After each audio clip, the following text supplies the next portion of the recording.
Assalamualaikum warahmatullahi wabarakatuh. Perkenalkan, nama saya Muhammad Rizky Pilohima dengan NIM 2210 12002. Saya mahasiswa dari kampus EIN Sultan Amai Gorontalo dari jurusan Pendidikan Agama Islam semester 4. Maksud dan tujuan saya membuat video ini yaitu untuk memenuhi tugas mata kuliah evaluasi pembelajaran yang telah diberikan oleh Ibu Dr. Lian G. Otaya MPD selaku dosen pengampu mata kuliah evaluasi pembelajaran. Untuk itu langsung saja ke videonya.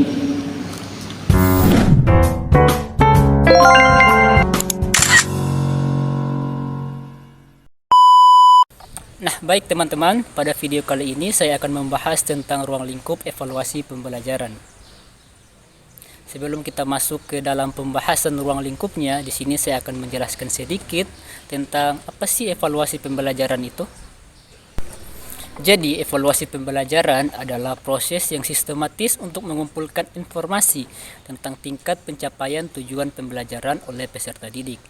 Evaluasi pembelajaran adalah bagian penting dari proses pembelajaran.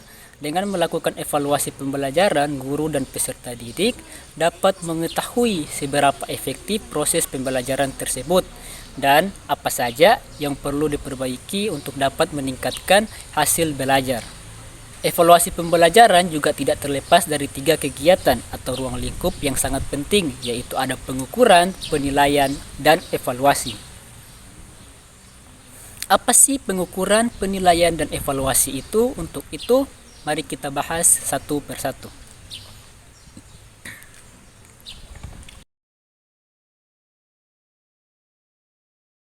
Pengukuran.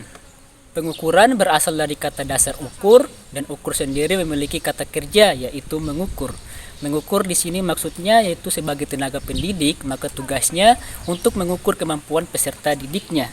Jadi, ketika mendengar kata mengukur, itu pasti identik dengan angka-angka. Pengukuran ini bersifat kuantitatif, yang artinya dapat diukur dengan angka. Dan ketika kita melakukan pengukuran, pasti memiliki yang namanya alat ukur. Alat ukur yang dimaksud di sini yaitu alat ukur untuk mengukur kemampuan siswa. Alat ukur yang digunakan yaitu ada berupa tes dan non-tes. Tes yang dimaksud di sini yaitu dilakukan dengan memberikan seperangkat pertanyaan atau tugas yang harus dijawab atau diselesaikan oleh peserta didik dalam waktu tertentu. Sedangkan untuk non-tes yaitu dilakukan dengan cara observasi atau pengamatan sistematis terhadap perilaku, kinerja atau produk peserta didik.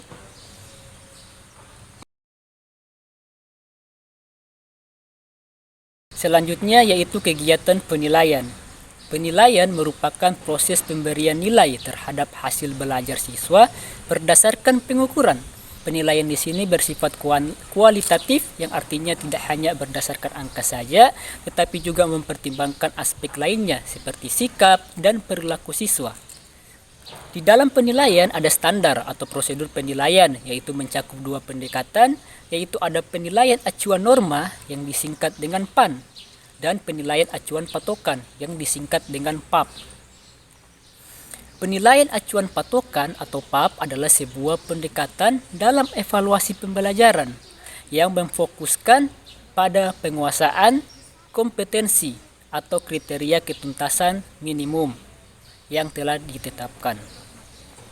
Sedangkan penilaian acuan patokan atau PAN merupakan sebuah pendekatan dalam evaluasi pembelajaran yang membandingkan performa siswa dengan performa kelompoknya.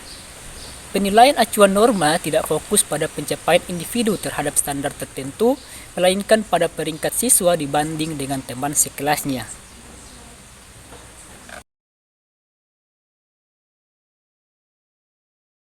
Selanjutnya, kita masuk pada kegiatan atau ruang lingkup terakhir, yaitu evaluasi.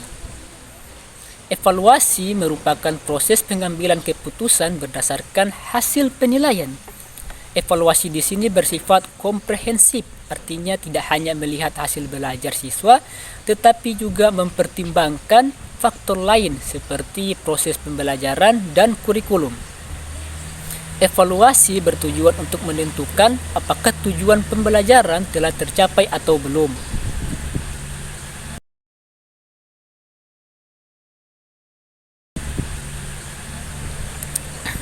Nah, jadi kesimpulannya yaitu pengukuran, penilaian, dan evaluasi merupakan 3 komponen penting dalam proses pembelajaran yang saling terkait dan tidak bisa dipisahkan. Ketiganya memiliki peran penting dalam membantu guru untuk mengetahui tingkat pemahaman siswa dan menentukan strategi apa yang cocok untuk dapat digunakan kepada siswa tersebut. Baik, demikianlah pemaparan materi dari saya. Lebih dan kurangnya saya mohon maaf. Wabillahi taufiq wal hidayah. Wassalamualaikum warahmatullahi wabarakatuh.